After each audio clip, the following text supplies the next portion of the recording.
ariko arakantu nja nibaza nti mbega kumengo abarundi muri rusange ntibazi uburemere n'ububisha bw'ihonyabwoko ryabaye iwacu. Amahonyabwoko Imana ishimwe ntaba mu bihugu byose, aba hamwe na hamwe, ku buryo aho abaye kenshi na kenshi bibarusha kuyatahura cyane bakayirengagiza bakaraba hirya. Mu Burundi nico kibazo je nibaza, aho abadutegeka baba baramenye uburemere n'ububisha bw'ihonyabwoko.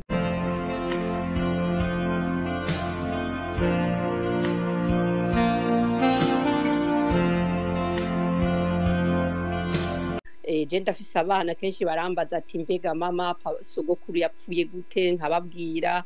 Abana baca baririra rimwe bose bakavuga ati none kubera iki mu Burundi batabikurikiranye ngo namwe muheze urubanza rushingwe. Ndababwira nti ntivyari gukunda kuko abari mwiyo ntwari ico gihe nibo babi, nico gituma ro bitakunda ngo none ubu naho. Aho rero bica bingora ncambura ico mvuga.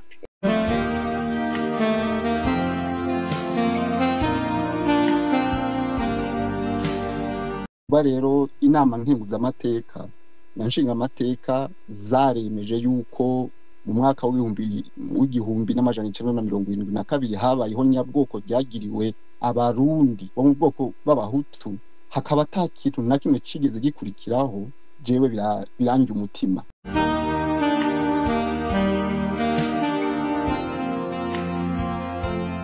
Amareta akora amagenocide abiri. Ubwa mbere nivyo nyene ukoreranya abantu, amapolitiki, kubahamba, kubiba amazu, kubagira gute, ivyo bakorera genocide par action. Agacaba iya kabiri, iyo rero irafata neza perezida w'u Burundi na leta yayo, genocide par omission. Ni gihe leta umukuru w'igihugu yanka gukorera abo bariko baratikira, azi neza ko bariko baratikira, akanka kubarukira umuganga abavura. Akarero nkunda gutanga ni umuntu yavuze ati baguhaye bati bazanye umuntu ategezwa kuguca umutwe kandi aza kugucisha umutwe n'umupanga, nyamuntu akaba ari karawukarisha yanawukweretse, bakakubwira gusa bati kugira ntawe uguteme ko yaramaze kuronka amategeko. Bikenewe ko umuntu yitwa umukuru w'igihugu Barundi wenyene asinya, abari bavuga gusa ati ntumuteme, niwe wenyene asigaye. Bose Barundi ari we wenyene ashobora kuvuga ati mureke ntumuteme,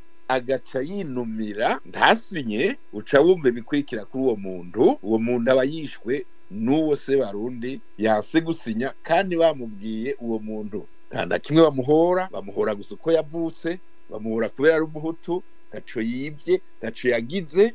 Ubu uriko aramwica ni babandi bakora amahonyabwoko, wewe ari kubibakura ko usinye wansi. Ni ukuvuga umukuru w'igihugu arafatwa nyene n'ico gihe n'itegeko mpuzamakungu rihana amareta yose n'abakuru b'ibihugu bayo banka guhagarika amahonyabwoko, cane cane bamenye ko ariyo yabaye mu bihugu vyabo.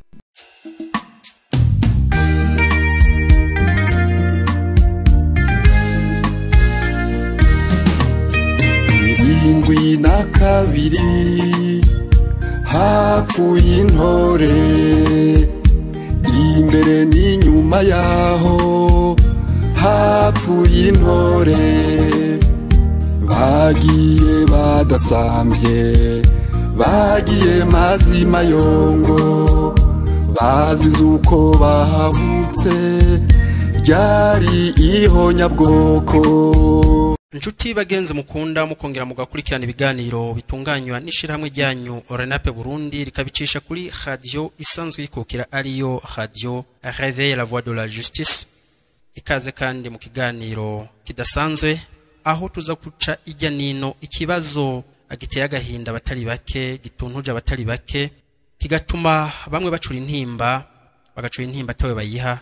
Ikibazo kijanye ni honyabwoko ryakorewe abarundi mu bwoko bw'abahutu, igenekerezo rya 29 ukwezi kwa kane umwaka wa 2025, imyaka 53 izobirumanye. Imyaka 53 izobirumanye, imyaka 3 izobirumanye kuva igenekerezo rya 20 ukwezi kwa 12 umwaka wa 2021 aho inama nshingamateka na nkenguzamateka bikoranye mu Kigobe vyemeje imbere y'abarundi n'amakungu yuko mu gihugu c'u Burundi hakozwe icyaha cy'ihonyabwoko gikorewe abarundi bo mu bwoko bw'abahutu. Ni n'inyuma y'icegeranyo catanzwe n'umugwi Severe kikemezwa n'inama nkenguzamateka na nshingamateka, abarundi isinzi barindiranye intuntu n'agahinda kubona leta y'u Burundi ishobora kwikubita gashi igashira mu ngiro ivyemejwe n'inama nkenguzamateka na nshingamateka bisanzwe biserukira abarundi, igatera ko umukono kwihonyabwoko yakorewe abarundi bo mu bwoko bw'abahutu. Uruganda rwa Radio Réveil rwashoboye kubaronderera abatumire bashika bane. Wa mbere akabari Abe Daniel Nahimana, wa kabiri akabari Frédéric Nzeyimana, wa gatatu akabari Madame Glorieuse, ugira kane akabari Arcade Bigirimana.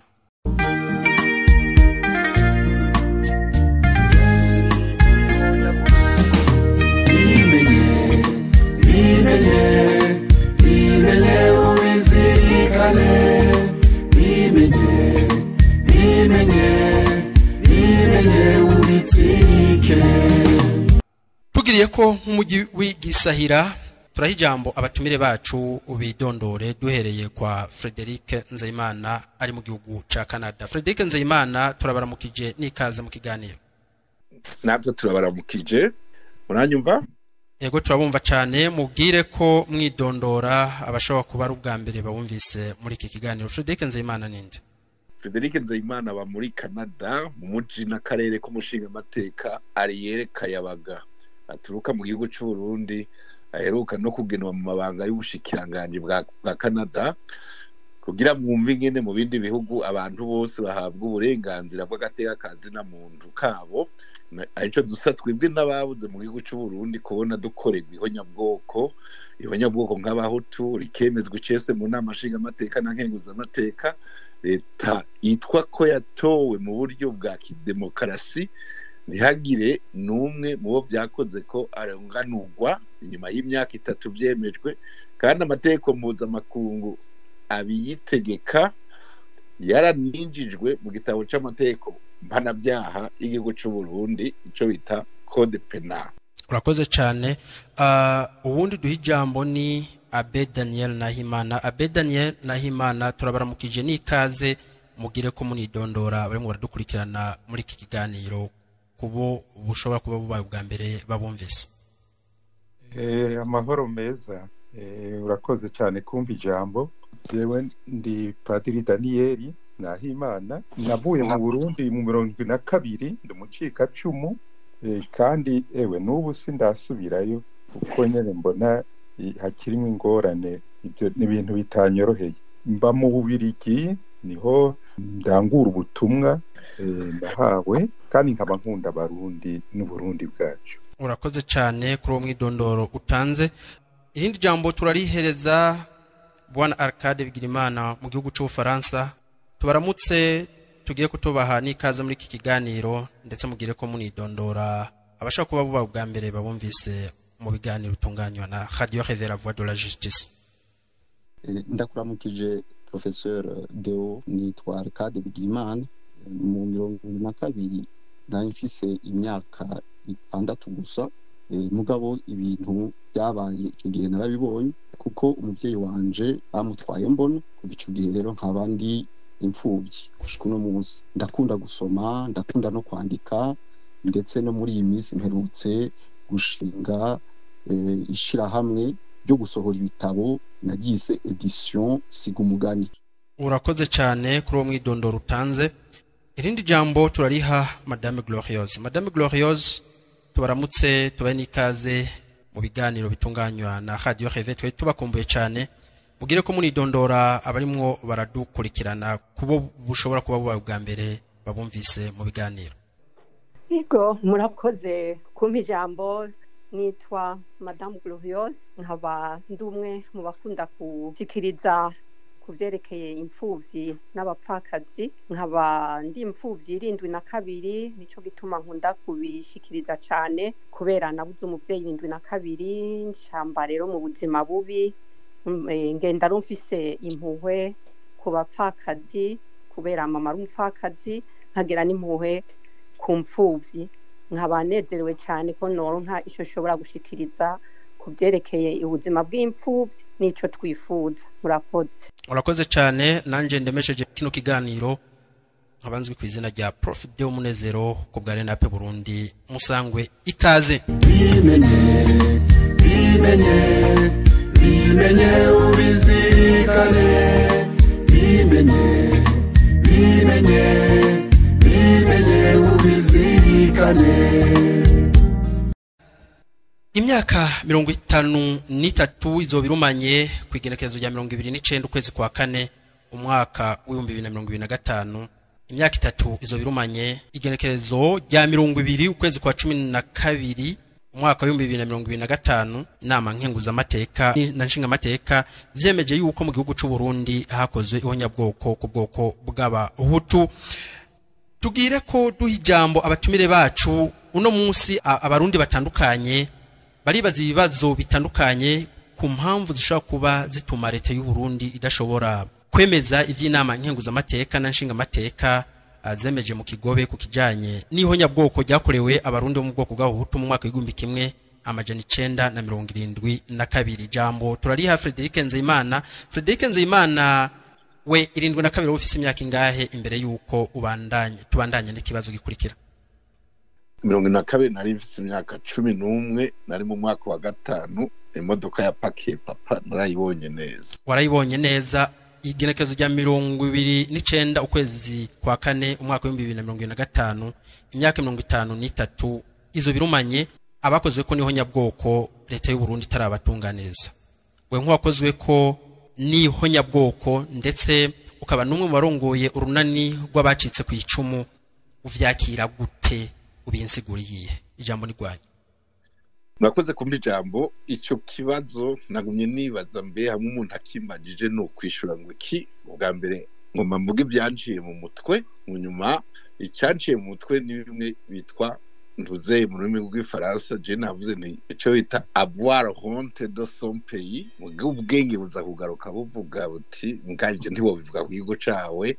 Avoir honte, ndafise isoni zingene iki kibazo kubona vyemezwa abantu baratikiye, ubuhanga bwarazuwe, bigaca mu nama nshingamateka, bigaca muri sebere imyaka 10 y'amatohoza.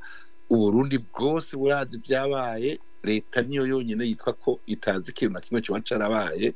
J'ai honte pour mon pays. Naho rero nagiye kuraba mbenye ndashobora kubivuga ntibabwe ngo uri kuratuka igihugu. Je ndacukura jasanga urashobora nyine kubivuga ku gihugu.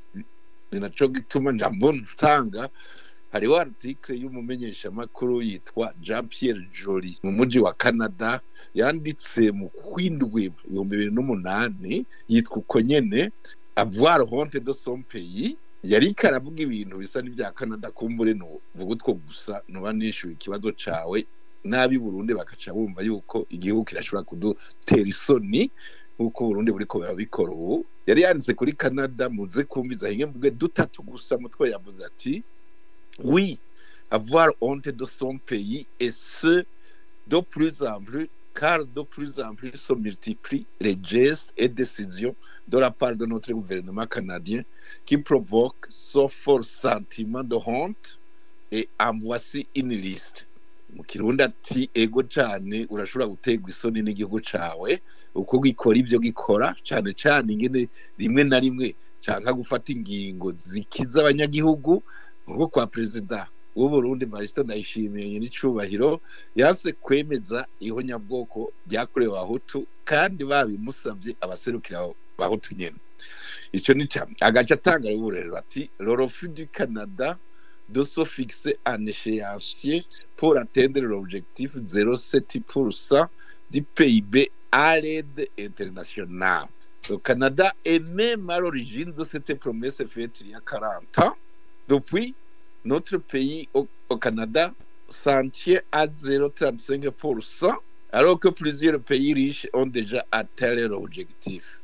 Ati kubona igihugu ca Canada byarakinaniye gutanga intererano iboneka yo gufasha ibindi bihugu bikenye, kandi ari iyo ntererano itangwa ni na Canada yatanze urugero rw'iyotangwa ibindi bihugu birayitanga nyagihugu cabivuze birakinanira yo gutanga yangana nayo ico ni cyane ikindi ati l'Office du Canada d'instituer un poste d'ombudsman indépendant chargé d'enquêter sur les violations des droits humains et les atteintes à l'environnement ati kuba leta ya Canada vyarayinaniye gushiraho ombudsman ashinzwe kuvugira abanyagihugu agateka kabo kazina muntu gahungabanywa na leta ya Canada nyene ati nico kiranteye isoni urumva biraza guhura n'ivyi Burundi hanyuma cyanyuma mpereza kati l'Office du Canada d'adopter la déclaration sur les droits des peuples autochtones aho hari mu mwaka wa 2008 ati Canada irantera isoni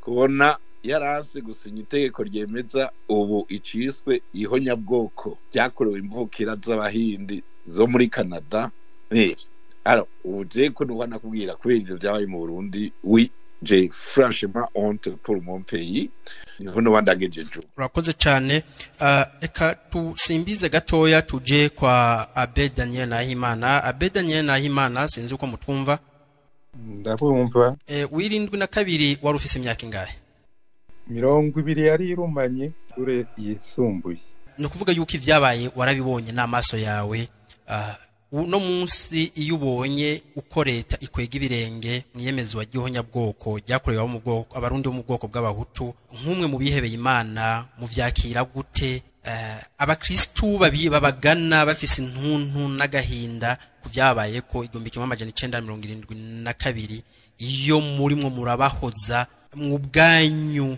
mwihayibanga ryo kuremesha imitima y'abababaye mu vyakira gute mbanje gushima ko abarundi muri rusange n'abantu bemera Imana amadini barimo ni menshi ariko baremera Imana cyane twebwe rero genda umukatolika mu bakatolika hari igitabo ca Bibiliya kirimo abahanuzi n'abantu bagenda basobanurira abanyagihugu icyo Imana ishaka ko abantu bakora ukuntu babana neza abo bahanuzi rero benshi muri bo bagiye bagurira Isiraheli nabo bari kumwe bati muramenye ukwemera nyako nukugira umutima wakira imfubyi n'abapfakazi aho rero tuhahurije na madame yabivuze ati imfubyi n'abapfakazi nimuba barubura kigongwe ntimwite ku mfubyi n'abapfakazi muzubaka amazu ntimuzoyabamwo muzobyara ntimuzorera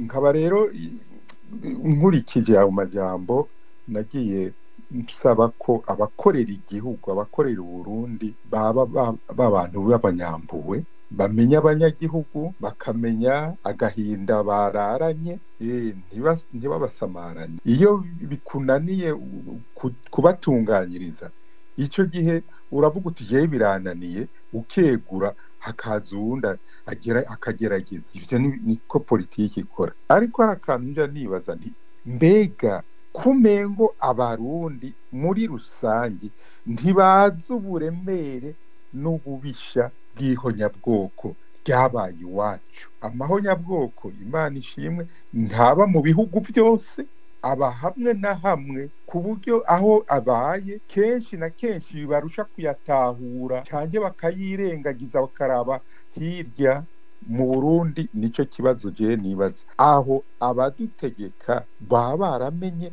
uburemere n'ububisha bw'ihonyabwoko bakumva ko abarundi benshi umutima watunduye numva nawe ndekeye aho ibindi no bigaruka abo ni mu mpakanye urakoze cyane reka dusimbize gatoya tuanze tuje kwa Madame Gloriose Madame Gloriose hagiye guca imyaka 53 wabuze umuvyeyi nta mpozamarira warose eka yahambwe nk'umumenja mwe iyi tariki igiye gushika leta y'u Burundi itaremeza yuko mu Burundi canke ngo iheze guheraheza ivy'inama nshinga amateka na nkenguza amateka zemeje mu Kigobe mwe mu vyakira gute nk'abakozwe ko niho nyabwoko ryakorewe abarundi mu bwoko bw'abahutu mu mwaka wa 1972 jambo ni gwanyu Madame Gloriose ndetse munatubwire 72 mwe mufise imyaka ingahe murakoze kumpa ijambo mwubahwa Prof Deo mu 2002 je nari mfise imyaka 9 hanyuma narabonye vyinshi ndazi nubwo ntari bwatahura ibintu byinshi ariko ndafise ivyo nzi cyane ingene nabonye papa agenda narabibonye cyane byari ibintu bibabaje kuko papa yigiye nk'umuntu nyene umengani novuga umwinosa ataco yiyagiriza aho n'abandi bari kumwe nyene benshi ibyo sino bigaruka ko cyane mugabo ndavye ingene genocide yemejwe muri mu namashinga amateka na nkenguza amateka hama tukarindira yuko na leta igemeza hama iryo tegeko rihana genocide rigasohoka jewe n'ukuri ndabona nk'imfuvyi kandi harimo n'abapfakazi ko na mama n'umupfakazi n'abandi benshi ni ibintu bitubabaza cyane uravye ingene twakuranye umubabaro mwinshi n'ubu ntivyaheze n'abatwamuka ko birabababaza je ndafise abana kenshi barambaza ati mbega mama sogokuru yapfuye gute nkababwira abana baca baririra rimwe bose bakavuga ati none kubera iki mu Burundi batabikurikiranye ngo namwe muheze urubanza rushingwe ndababwira nti byari gukunda kuko abari mwiyo ntwari ico gihe nibo babi nico gituma ro bitakunda ngo none ubu naho aho rero bica bingora ncambura ico mvuga nca ndababwira nti murindire ico nshaka kuvuga rero ngaha twebwe rero nk'imfuvyi twarakomeretse cyane kandi murumva ko nibikomere byabandanije hama turetse kuba n'imfuvyi nibikomere nibirezo byacu barabitwaye ibirezo abo bishe bari batunze bari bafise inka bari bafise amazu bari bafise amahera nivyo byari ibirezo byacu urumva batwatsa abavyeyi bongera batwaka n'ibirezo urumva rero twakuze turi abana babakene tuba bamayibobo tubanyene mu buzima budasanzwe abavyeyi bacu nabo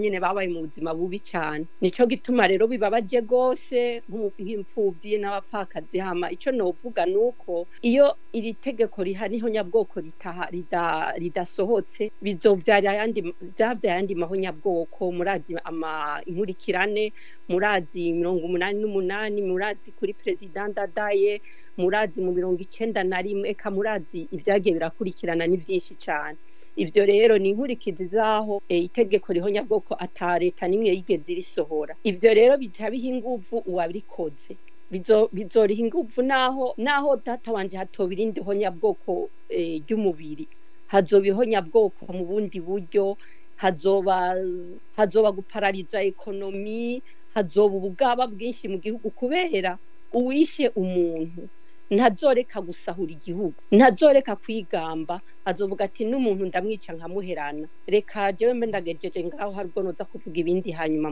murakoze cyane madame Glorieuse reka tuje kwa Arcade Bigirimana mu Bufaransa Arcade Bigirimana mwe 1972 mufise imyaka ingahe mu 1972 nari mfise imyaka 6 gusa mugabo ibintu naravyumva gose kubera ko data yarakunda kunyereka ibyo akora n'ibyo n'imigambi yiwe ego uti warabonye bitari bike muvyeyi wawe yarakunda kukwereka ibitari bike imyaka 53 giye kurumana atakirakogwa kigaragara gishobora guhumuriza abakozwe ko niho nyabwoko urumwe mu bakozwe ko niho nyabwoko uvyakira gute uko ndavyakira bagenzi banje bavuze imbere yanje babivuze neza burya imfuvyi n'umuntu amenyereye ubuzima bubi n'umuntu amenyereye kubaho nabi gutukwa guturubikwa ndetse no kugira deception kuba rero inama nkenguza amateka na nshinga amateka zaremeje yuko mu mwaka w'igihumbi n'amajana 1972 habayeho nyabwoko ryagiriwe abarundi bo mu bwoko b'abahutu hakaba atakintu na kimwe cigeze gikurikiraho jewe birangi umutima bigatuma nibaza ahubwo ibintu byinshi ndibaza nk'akarorero imbega umugwi severe bawushizeho kugira ngo urondere ukuri no kunywanisha uwo mugwi abakomisere barita ku rutare barara amajoro barafurura ibinogo barasoma ibitabo barumviriza abantu batanga intahe ukuri barakuzana bagushikiriza inama nshinga amateka n'inkunguza amateka none abo bantu babahaye ubwo butumwa kugira ngo babukinishe. Ni nkuko wofata umupolisi w'ijyamiramabi ugenda urondera umuntu yishe umuntu hanyuma akamuzana yamushikana baturakoze genda na wa mukozi w'ikibi bagaca bamurika akagenda. Ikibazo rero nibaza ni umugwi severe bawushiriyeho iki finalement niba bawutuma kurondera ukuri severe ikakuzana hanyuma ukuri bagaca bakuryamika muri tiruwari. Mu gitabo c'Imana cera c'Imana niho bavuga ngo nta udomeka itara kugira ngo arifuke n'inkangara. None ukuri severe yashitseko ubu gusa naho bagufutse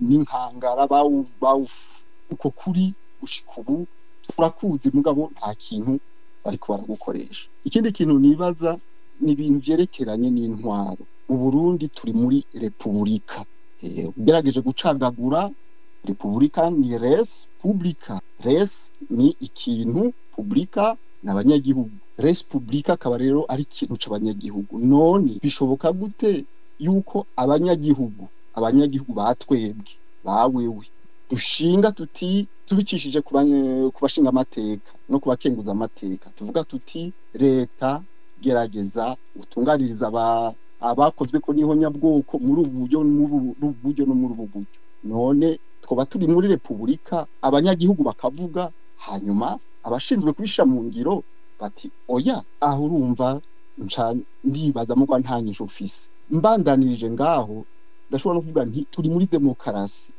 Demos karates, demos na abanyagihugu, karates ni ubutegetsi.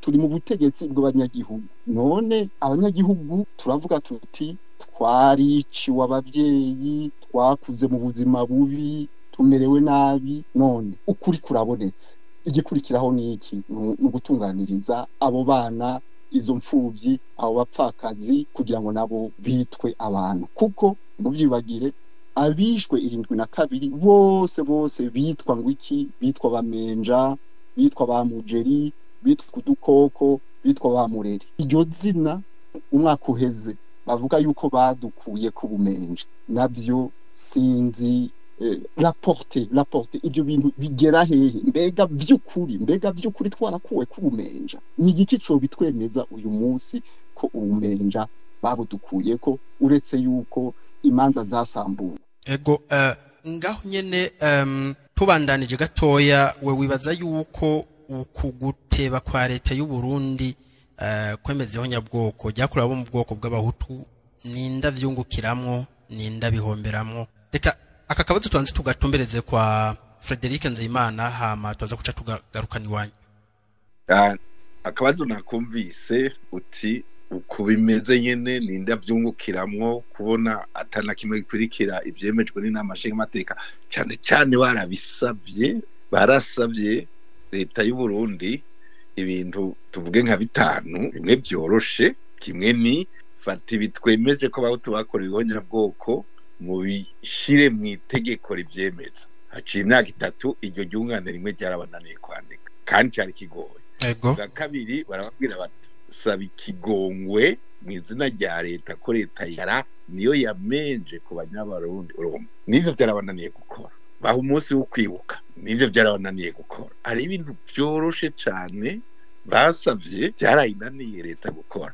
Nivyo rero ngaruka mu kwishura ni je honte pour mon pays. Iki gihugu cacu uko gitwawe hagize kuri ikibazo c'ihonyabwoko Uburundi burateye isoni.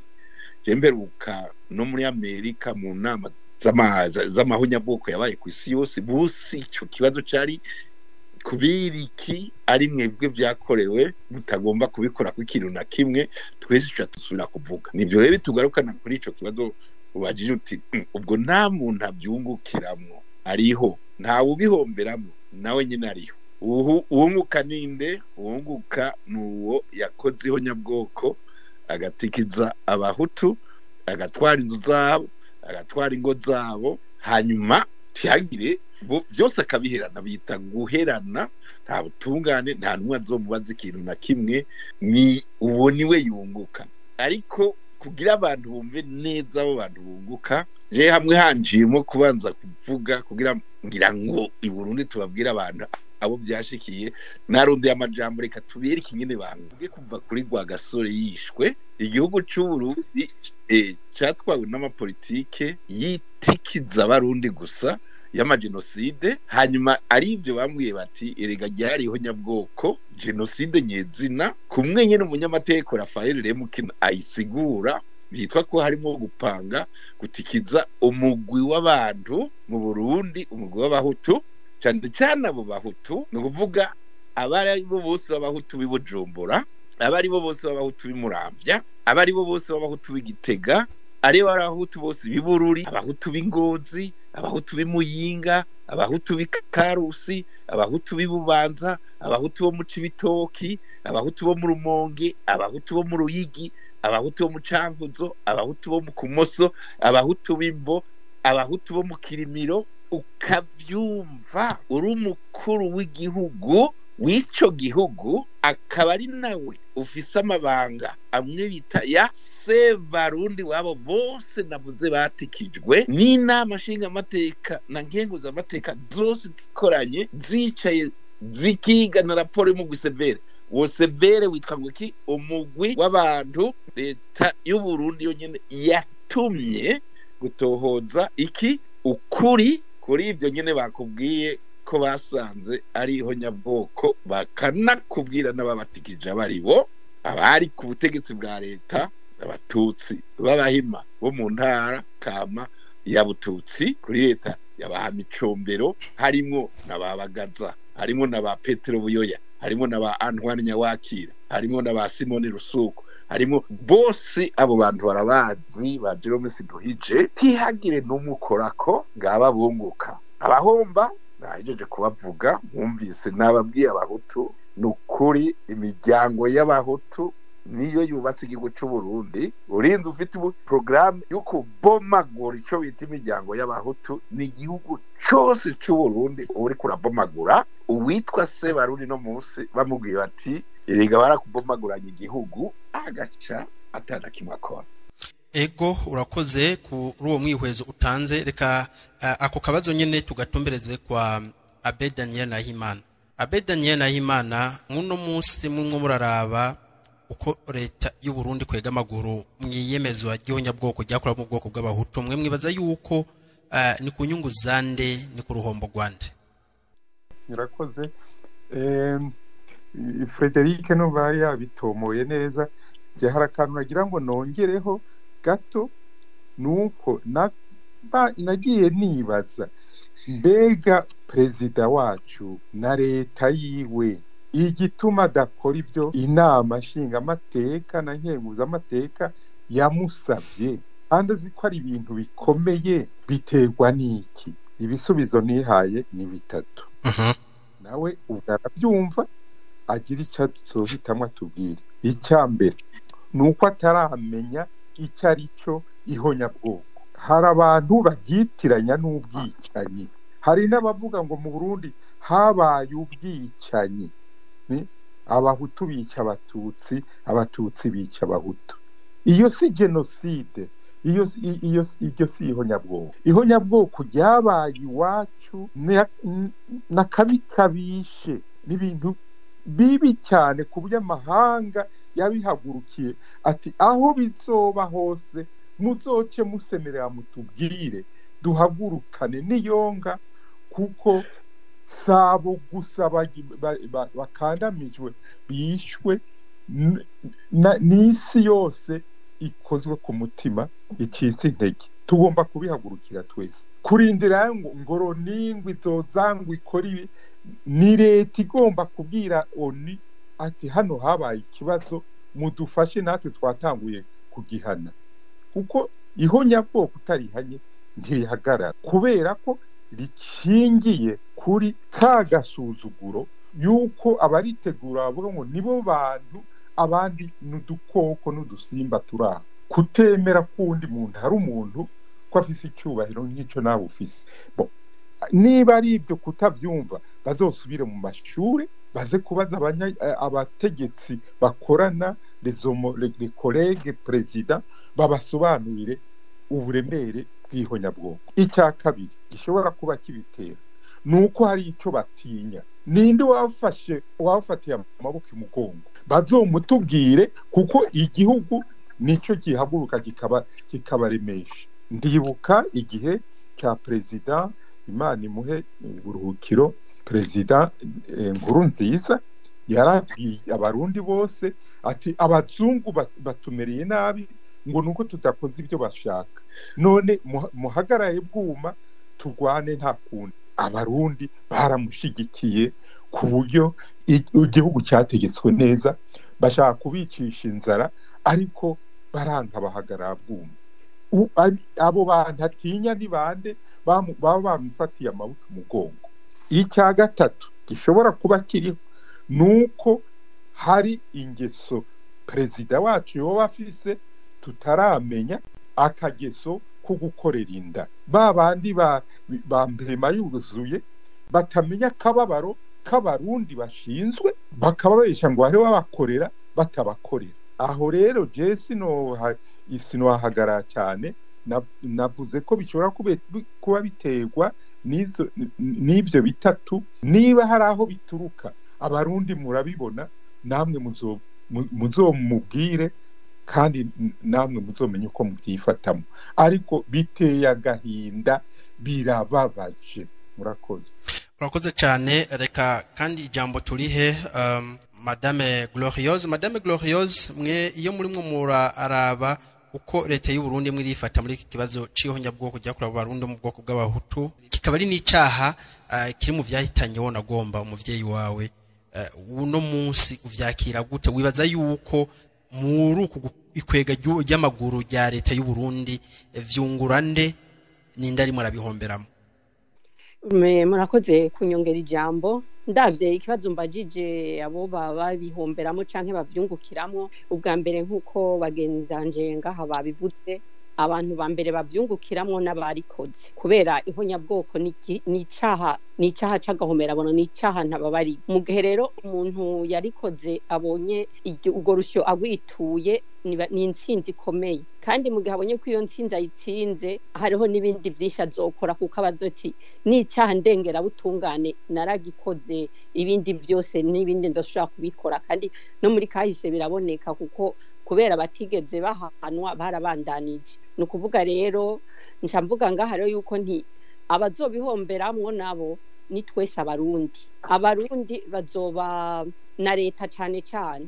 Abarundi leta izobitunza abantu babagizi ba nabi, abantu biganza, abantu batagondwa, bazi yuko byose babirekuriwe. Leta rero izotakaza ingufu yo gutwara, kuko izobitwara nk'abantu bameze nk'abiganza, abanyabwibone, abarobere, babantu nyene intagondwa. Abo rero bazotuma leta ija mu gihombo, n'abanyagihugu tubihomberemo.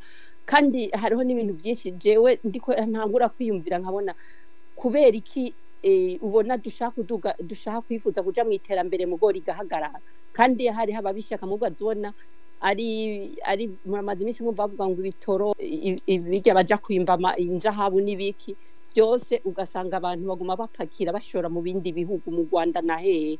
Ibyo byose bizana bifise intandamarara muri kujya kuntu abantu badahana ibintu, amakrime nka genocide. Bijya n'ibintu bituma abantu bamenya ico batinya, abantu bakamenya ico basonera. Ni ukuvuga rero ibi rero abazohomba n'abanyagihugu twese en general tuzobihomberamo, kandi na leta izobihomberamo, kuko leta ntizigera igira ijambo ngo rishinga imizi. Murakoze cyane. Bona Arcade, akabazo nako nyene, we wibaza yuko muri iri kwega ry'amaguru rya leta y'u Burundi muyemezi wa gihonyabwoko ryakorewe abarundi mu bwoko bw'abahutu, nibande bamwe bavyungukiramwo, nibande bamwe barabihomberamwo, kugira tuce dusubira kwa Frederic Nzeyimana duse n'abatanga amajambo ya nyuma na nyuma kugacu dusozera ikiganiro. Jambo ni rwanyu Bwana Arcade Bigirimana. Urakoze kunsubiza ijambo. Urabaza uti mbega n'indahombe yungukira canke ahombera muri iyo ngendo yo gukwega amaguru kuvyerekeye kwemeza ihonyabwoko ryakorewe abahutu. Ababihomberamwo ubu ndabazi gose. Mu Burundi mu Burundi buzima mu gihumbi kimwe amajana 1922 nta mutumba numwe utabuze umuhutu. Ku mutumba wose barishe umuntu byibura umwe. Ni ukuvuga ko ku mitumba yose igize Uburundi hariho umunyagihugu ahomba kuko yarabuze, kandi nta n'ijambo nta n'ikiriko kirakorwa kugira ngo atunganirizwe. Abunguka nabo no kwita reka nkoresha ijambo ryahora rikoreshwa mu minsi iheze n'ibihangange. Abunguka n'ibihangange, umuntu yica umuntu akamuherana, ndetse no mu mvugo y'abatutsi birahari ngo umuhutu uramwica ukamuherana. Ubuhangange bwoza buruta ubwo n'ubuhe? Iyo ndiko ndaraba inkuru zica ku mbuga ngurukana bumenyi, ndabonaho umukuru w'igihugu nyenicubahiro Ndayishimiye Evariste ariko aravuga ibyerekeranye na crime économique, ibintu bijanye n'ibitoro, ibintu bijanye n'abantu biba ubutare. Abagenzi banje babivuze, mugabo ibyo bintu bimaze iminsi bivugwa gutyo. Ibitoro bimaze imyaka irenga 3 ata muti turatora. Ahubwo mu minsi iheze numvise umukuru w'igihugu ubwe avuga ko umukuru wa Sopebu ari mu bantu batuma icyo gitoro kidashikira abanyagihugu. Uwokora ubutohozi bwimbitse ngo arabo abo bantu banyegeje inoti, banyegeje amahera y'igihugu, abo bantu bazana igitoro nticige bakabona amakamyo yinjira.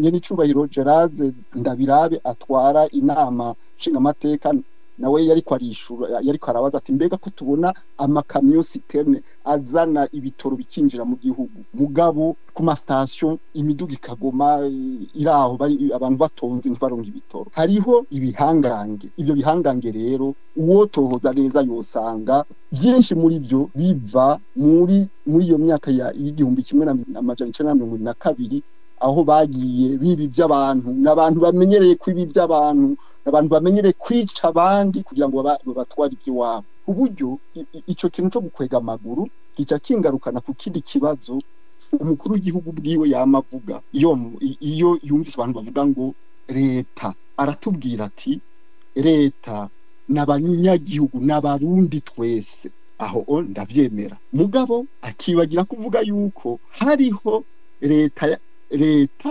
igizwe n'abashikiranganji n'abakozi ba leta, n'abakozi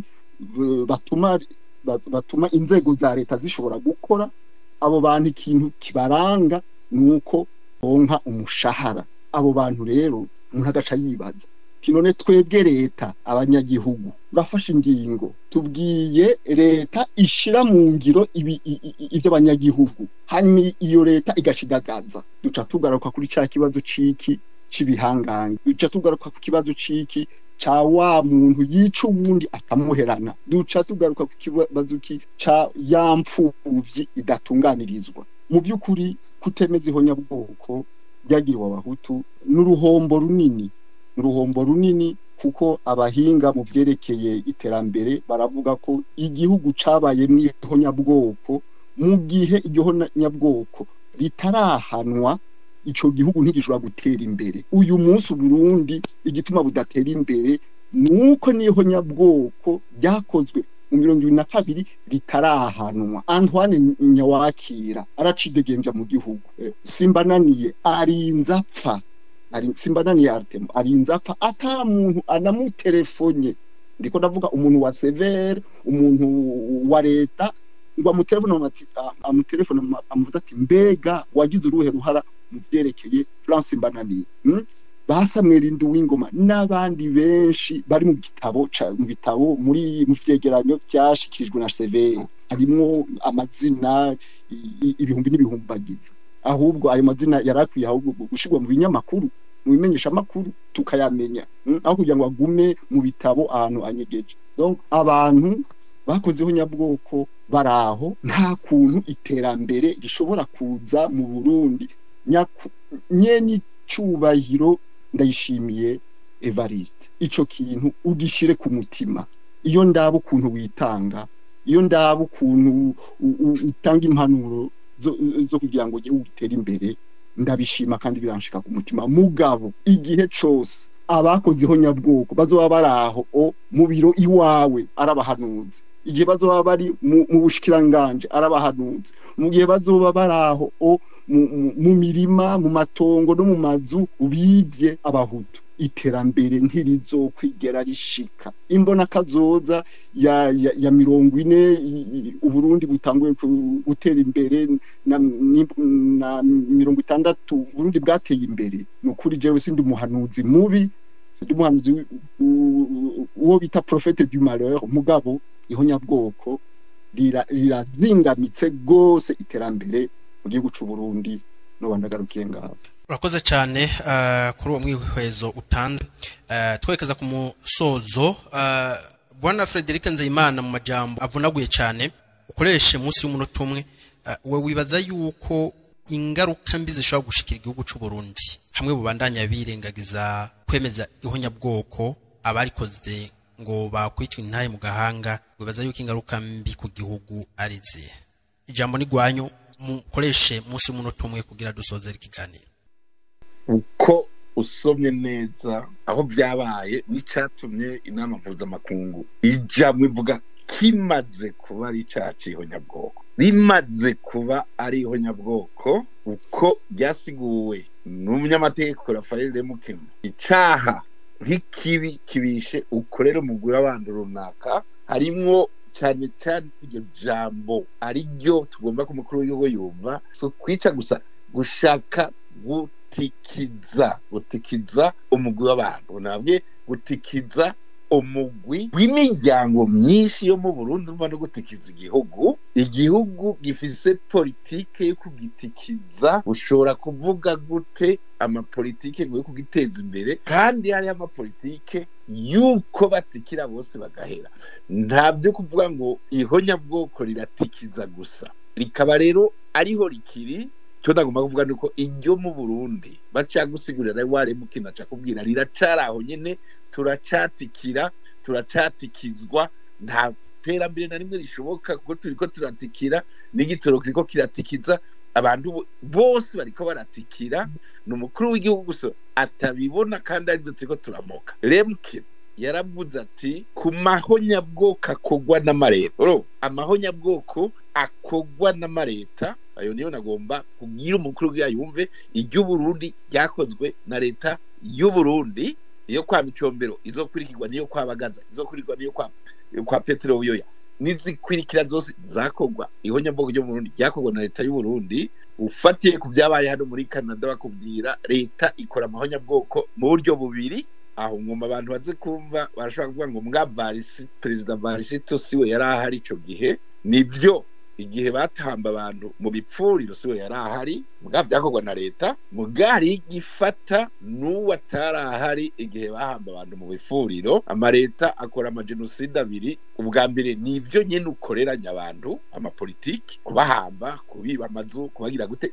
ivyo bakorera genocide par action. Agacaba iya kabiri, iyo rero irafata neza Perezida w'u Burundi na leta yayo, genocide par omission. Nigihe leta umukuru w'igihugu yanka gukorera abo bariko baratikira, azi neza ko bariko baratikira, akanka kubarukira umuganga abavura. Akarero nkunda gutanga ni umuntu yavuze ati baguhaye bati bazanye umuntu ategezwa kuguca umutwe kandi aza kugucisha umutwe n'umupanga, nyamuntu akaba ari karawukarisha yanawukweretse, bakakubwira gusa bati kugira ntawe uguteme ko yaramaze kuronka amategeko. Bikenewe ko umuntu yitwa umukuru w'igihugu Barundi wenyene asinya, abari bavuga gusa ati ntumuteme, niwe wenyene asigaye. Bose Barundi ari we wenyene ashobora kuvuga ati mureke ntumuteme, agaca yinumira ntasinye. Uca wumve bikurikira kuri uwo muntu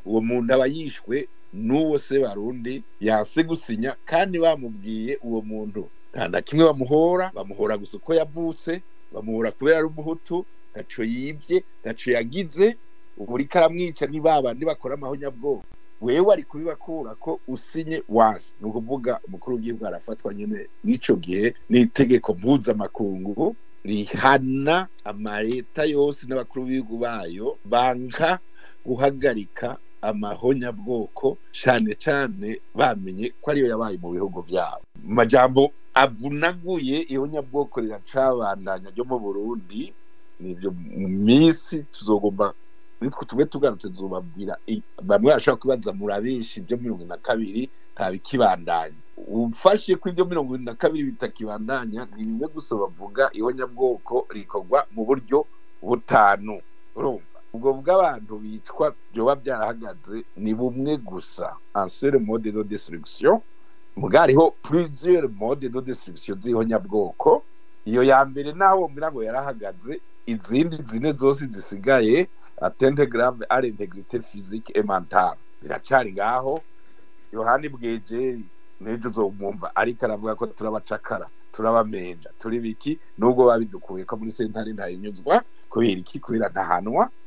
Amazu yibwe nyina wa Madame Gloriosa, umugabo wiwe bishe mu 72, iyo ntuntu harura ya myaka 53 agwa inyuma y'imfuvyi, baramutwaye n'utuntu ko mureba yari afise imyabwira kubasonzesha. Iyo ntuntu hari na kimwe cahindutse mu rugo wo kwa Madame Gloriosa akiriho kuva bibaye umunsi bamwicira umugabo wiwe, nta kimwe kigeze gihinduka. Turacari mu 72 kubw'umugabo wiwe yiciwe no kubw'umupfakazi, nta na kimwe kigeze gihinduka. Nibyo rero bicabigwa no ku mfuvyi. Ubupfuvyi nta numwe arigera butuvura kuko umingo ntibubabaza.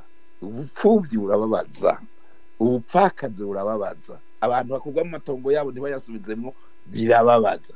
Noneho mu nyuma harapfuye n'abandi. Madame Space twari kuvugana bishe se mu 72, urashobora kuvuga ngo byo 72 byarahetse. Mugabo 93 naho niwe bazoza guhamba mu kinogo mu Ruyigi. Babandi nyene ivyo byose nibyo kwerekana ihonyabwoko ridahanywe tirihagarara. Nico bituma inampuza amakongoni igomba kuri igihugu cy'u Burundi nk'uko biriko birakogwa hakurya ya Kanyaru igwana baramaze byabaye mu 94. Twebwe bimaze imyaka 20 bibaye 22 bageze kwibuka abantu babo ku njuro ya 31. Leta y'u Burundi itaribuka abo bahutu bose nakuye mu ntara zose bishwe n'abapfuye mu nyuma, nta na rimwe leta y'u Burundi iregera yibuka numwe, nta numwe. Nibaza yuko tuzobigaruka ko ni birebire.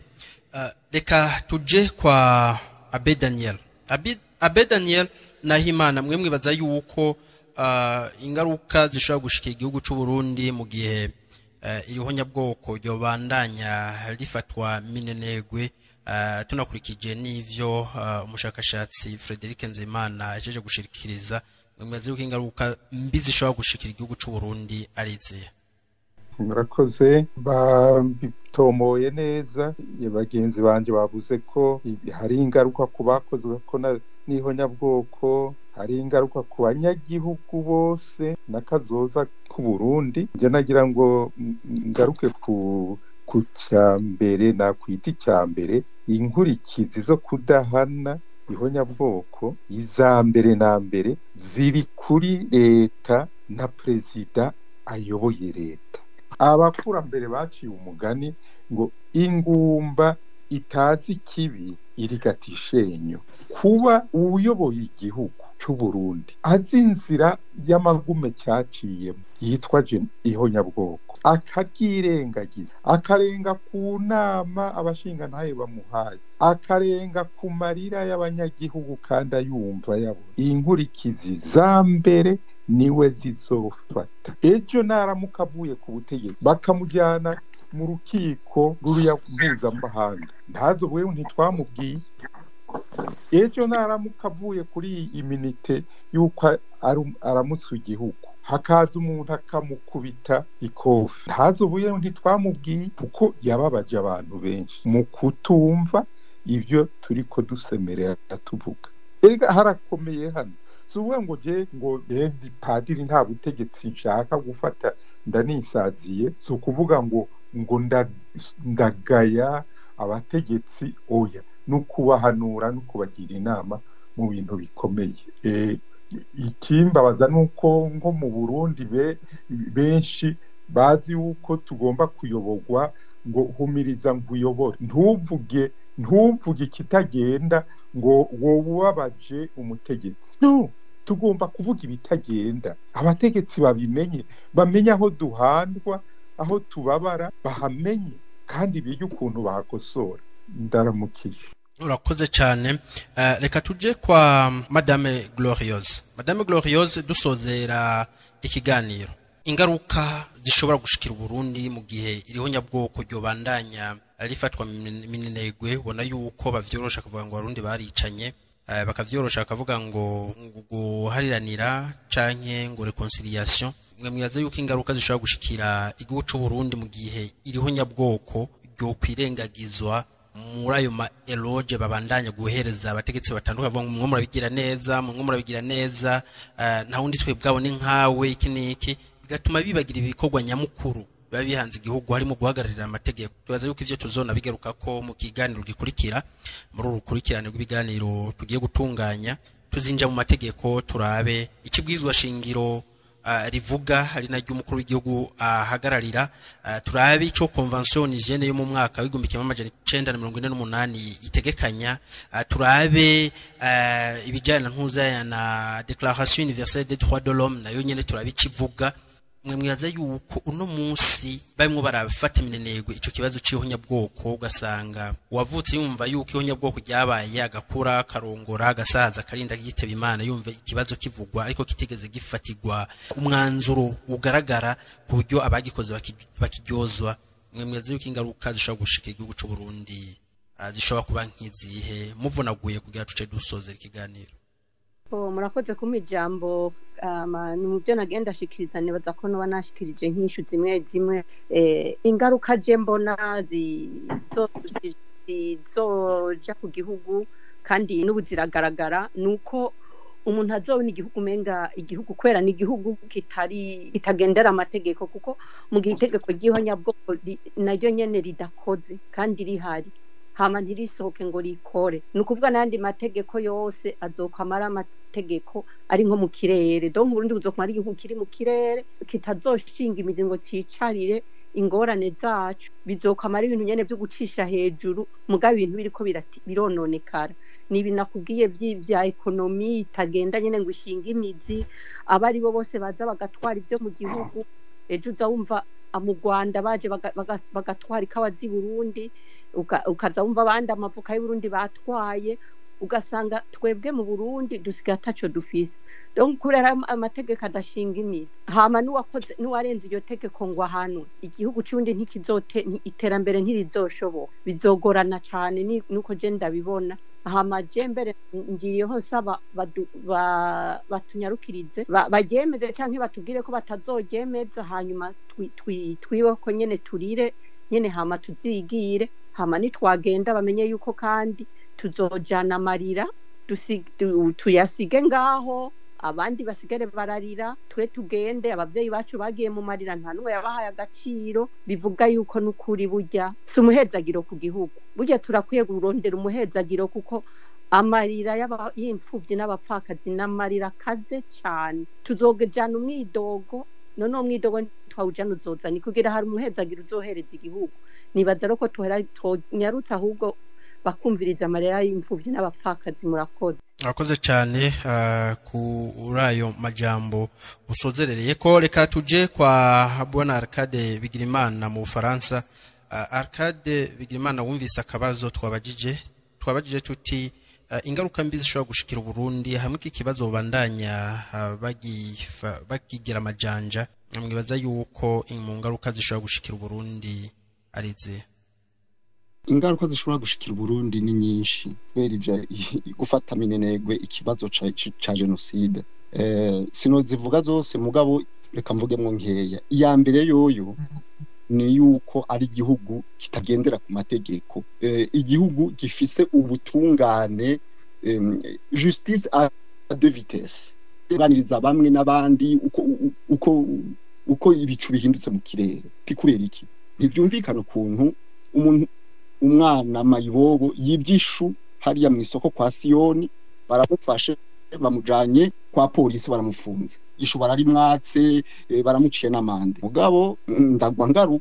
umwicanyi Samuel Nduwingoma yahambye abantu mu binogo babona akaguma araho akajya kanywa agafata imodoka akaje Bujumbura akazunguruka igihugu cyose uko yishakira umunyagihugu mutoya hariya iwacu mu Kayokwe akiba impene akamufata bakamuta mu mvuto mugabo umuntu yakoziho nyabwoko yamaze abantu yitemberera aho mu gisagara ca Bujumbura hanyuma akaja Gitega hanyuma agafata n'indege akajibura agataha akagaruka ubwo butungane a deux vitesses buragoye gutegera butuma ahubwo n'igihugu kitagira ijambo kitazogira ijambo mu makungu uti kubera iki kubera ko ihonyabwoko ryagiriwe abahutu mu 1972 rizwi ku isi hose ja mu Bubirigi uzosanga aho urutonde rw'amahonyabwoko yabaye iryo Burundi iryo 72 ririmo ja muri Canada usanga ririmo usomye ibitabo hoho ibitabo vya kahise nta gitabo na kimwe ca kahise canditswe n'umuzungu n'umunyafrika kitavuga yuko mu Burundi habaye ihonyabwoko ryagiriwe abahutu mu 72 none ico gihugu cyagiriwemo ihonyabwoko kuba ari cyo cyonyene kidashobora guhaguruka ngo kivuge kiti stop ibi bintu bitegezwa guhagarara none ico gihugu n'igihugu caheye ico gihugu umuntu abivuze est-ce kiri sérieux est-ce kirimwe abagabo bafise ijunda n'ijambo bashobora kubona yuko igihugu cazingamitswe na genocide mugabo bakayirenza amaso bakaja bakinywera ibiyeri abandi bakagendera mu miduga V8 ibinogo biraho mu gisagara ca Bujumbura na Gitega byakuwemwo abahutu biraho bibarega bivuga biti nyabuna ibara ryaraguye mu Burundi nukuri jewe niyumvira yuko kutemezeho nyabwoko bitesha agaciro igihugu bitesha agaciro indongozi kuko bavuga ko ari abantu batagira ijambo ko n'ijambo ryabo rihengamye ku buryo ni ubu ndiko ndibaza mbega nk'abaserukira Uburundi muri ONU iyo hageze igihe iyo haje ikibazo c'ihonyabwoko baranyika bakaja munsi y'ameza canke umugayo barawugendana baremera bakawemanga nukuri iki kibazo Uburundi burakwiye kugihagurukira kugira ngo bwisubize ijambo kuko abazungu babihizi bararaba abahagarariye Uburundi mu bihugu hirya no hino bariko baravuga ibintu vyerekeye kubahiriza agateka kazi na muntu bakitwengera bati abo bantu bashobora kuvuga gute baryamanye ihonyabwoko riraho atanumwe ashaka kuri tumurutoke adashaka no kuriheraheza nukuri mbe nka Gloriosa jewe nosaba indongozi zacu nosaba umukuru w'igihugu gukora ibikenewe iri honyabwoko rikemezwa na cane jewe ndiyumvira yuko ashobora umukuru w'igihugu ashobora kuba afise abahanuzi babi kuko turabibona ku ma video aca ku mbuga ngurukana bumenyi ashobora kuba afise abahanuzi babi badakora ibyo bashinzwe kubera iki atorondera abahanuzi abishoboye kandi bafise ubwira kandi bashaka no kubikora reka ndamuha akarorero nk'aka Patiri Nahimana umuntu ari mu zabukuru Daniel Nahimana turi kumwe muri kiganiro ari mu zabukuru nta cimbo cyo kusubira ku umukuru w'igihugu afise uwo mugira umuhanuzi w'umukuru w'igihugu ibintu byotumbera kandi byoshika iyo bitegezwa gushika mbaye ndagize ngaho ndabashimiye urakoze cyane kuri ayo majambo ushikirije bibwirwa benshi bikumva bene vyo inkoni kubisa umukeba kwirenza urugo kandi nguvumwa na benshi ugatinda ugatota iyo ni imigani y'ikirundi dushimira ikirundi c'abarundi tumenyeshe yuko ibi biganiro bizotunganywa kugeza igenekezo rya 29 ruzoba rukurikirane rw'ibiganiro bibandanya kwibutsa abarundi vyagiye birashikira abarundi kuva Burundi bwikukiye. Twiteze yuko abatari bake muzotanga amatemonyaje canke ibishinga ntahe vy'ivyababaye ko rero ukeneye kugira icaterera ntimuhengeshanye kutwandikira kuri renapeburundi@gmail.com. Murashobora no kutwandikira ku nimero zikurikira agasaba ko guteranya 54 79 150 64 dushimire abatumire bimwe vyimva mutima bashoboye kwitaba kino kiganiro. Turahera kwa Frederic Nzeyimana, twazi yuko akanya katabakundira nkuko mwa muvyipfuza. Tubakengurukire cyane kuba mwashoboye kwitaba kino kiganiro. Twizera yuko no mu rundi rukurikirane rw'ibiganiro tugiye gukurikiza kuri iki kiganiro gitegura iyibuka rigira 53 ry'onyabwoko ryakorewe abarundi mu bwoko bw'abahutu. Twizera yuko niyo twabikorako yuko muzotugambukira mukatwitaba. Bitaba nazo turashimiye iradiyo ijwi rya RENAP. Murakoze cyane.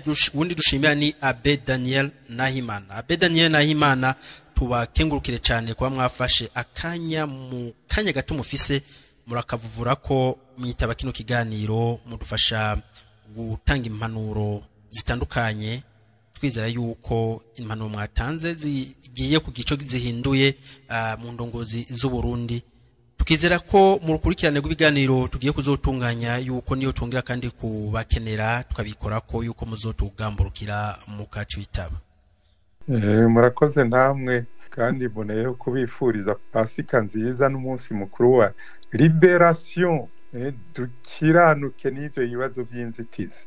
Murakoze murakarama. Urakoze cyane, natwe tukwifurije umunsi mukuru mwiza wa Pasika. Wundi dushimira ni Madame Glorieuse mu gihugu ca Denmark. Namwe tubakengurukire cyane kuba mwafashe akanya gato musanzwe mufise muratuvuvurira ko mwitaba ikiganiro. Ntivyari vyoroshe, interanyo zanyu zashikiriye abatari bake. Twizeye yuko kandi muri urukurikirane nyene niyo tongera ko bakena tukabikora ko yuko muzotugamburukira mukatwitaba. Yego cyane murakoze kandi nanje ndabashimiye kubona mwashoboye kuduha ijambo ku murongo wa Radio Reveil. Nkaba nanje siwe no gushima kandi ndabifuriza Pasika nziza. Murakoze. Pasika nziza twese tuyisangire. Undi dukengurukira ni Bwana Arcade Bigirimana mu gihugu c'Ubufaransa. Nivyoroshe n'amasaha ntahuye, ariko mwagerageje uko mushoboye kose murayahuza n'umwanya twari tubakenereye ko mwitaba ikiganiro mutanga amajambo yuzuye sagesse. Twizere ko muri urukurikirane rw'ibiganiro tugiye kuzotunganya yuko niyo twongera kubakenera tukabikora ko yuko muzotugamburukira mukatwitaba. Ego cyane munkeneye jewe nzokwitaba. Mfate n'aka kajyo ko gushimira Radio Reveil ko namwe murigomwa cyane mu gategura ikiganiro kugira ngo kizoshikire abanywanyi banyu ari nabo banywanyi bacu. Nkaba nshimiye mbaye ndashimira abantu bose bazotega amatwi ikiganiro twagiranye uyu munsi. Ndabipfuriza n'ibihe byiza no guhezagirwa n'Imana. Urakoze cyane. Monsieur le Président, mukamwashoye gukurikirana kino kiganiro mutugamburukire tubazambe ikintu kimwe. Musubire mu ndahiro mugira mu gihe mwinjira mu mabanga. Mushobora kuba mwumvirije benshi bagiye bababwira byinshi bitagira article nimwe bishingiye ko. Musubire muri convention onusienne yo mu mwaka w'igihumbi kimwe amajana 1948 murabe ico ONU ivuga mu bijanye no gutatura amatati ahagaze ku vyaha vy'ihunyabwoko biba vyakozwe mu bihugu. Mubisome mubisubire mu bihe n'abahinga babisubiremwo hama mufata umwanzuro ubereye, kuko abenshi no bakunda kubivuga bati umwana atari gwawe iyo yihereje amashanzi wangu nakarenguriye make.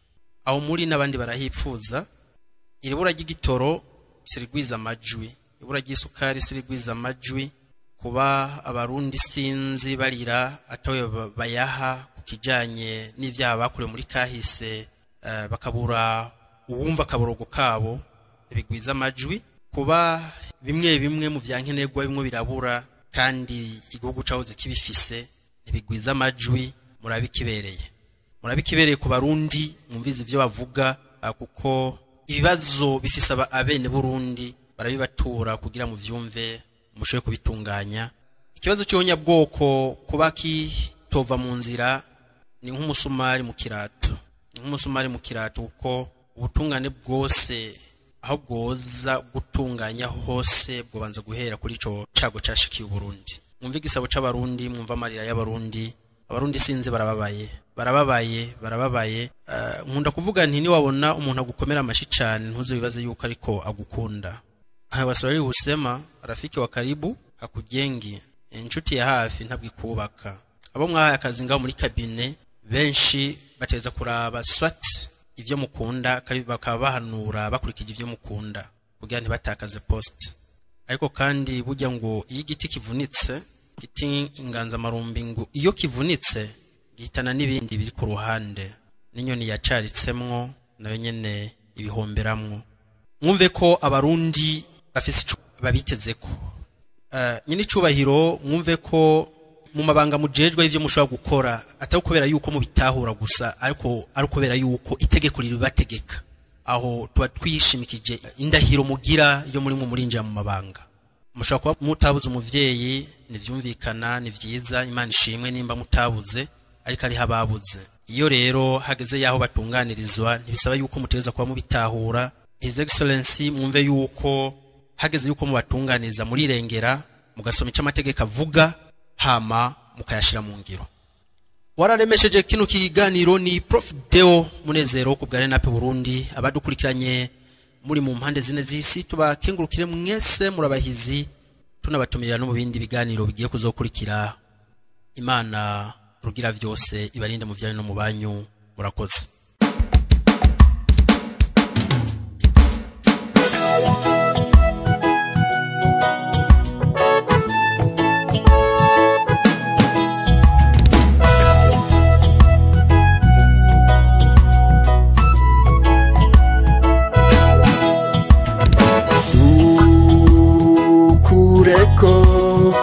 Ico cyeyi cy'ubumenja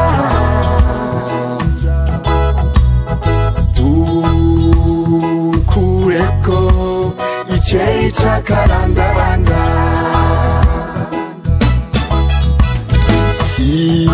imfuvyi n'abapfakazi baratwiciye baratunyaze baratwomoye nta kitakozwe kugira ngo tuzimangane kutwitaba menja nukutujarira bene ntare dukureko ico cyeyi cy'ubumenja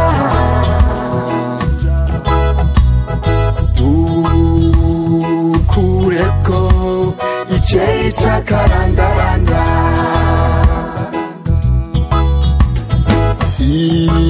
imfuvyi n'abapfakazi tumaze inusu y'ikinjana duturatura turataka tugatakamba bikabubusa kutwitaba menja nukutujarira Sebarundi kureko ico cyeyi cy'ubumenja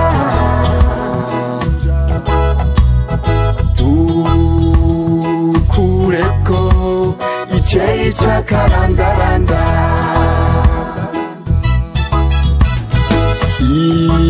imfuvyi n'abapfakazi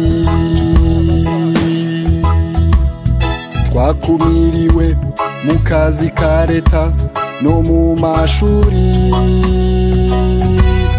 twabayeho mu bukene no mu kagaye kutwitaba menja nukutujarira mana dusenga ukureko ico ceri c'ubumenja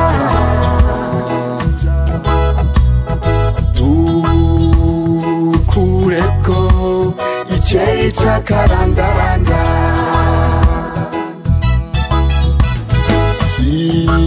imfuvyi n'abapfakazi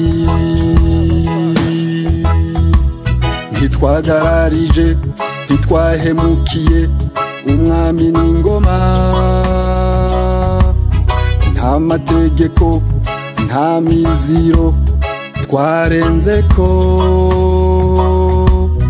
kutwitaba menja mu kutujarira barundi mwese ukureko ico ceri c'ubumenja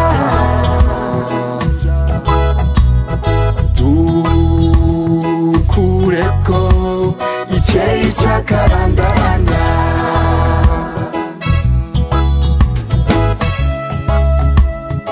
kuba imfuvyi n'ubushinyazi gashikura n'ugutuna bugatondera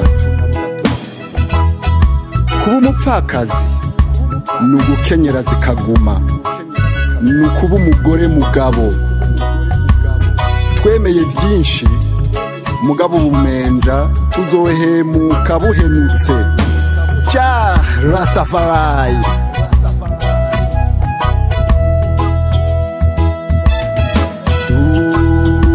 dukureko ico ceri c'ubumenja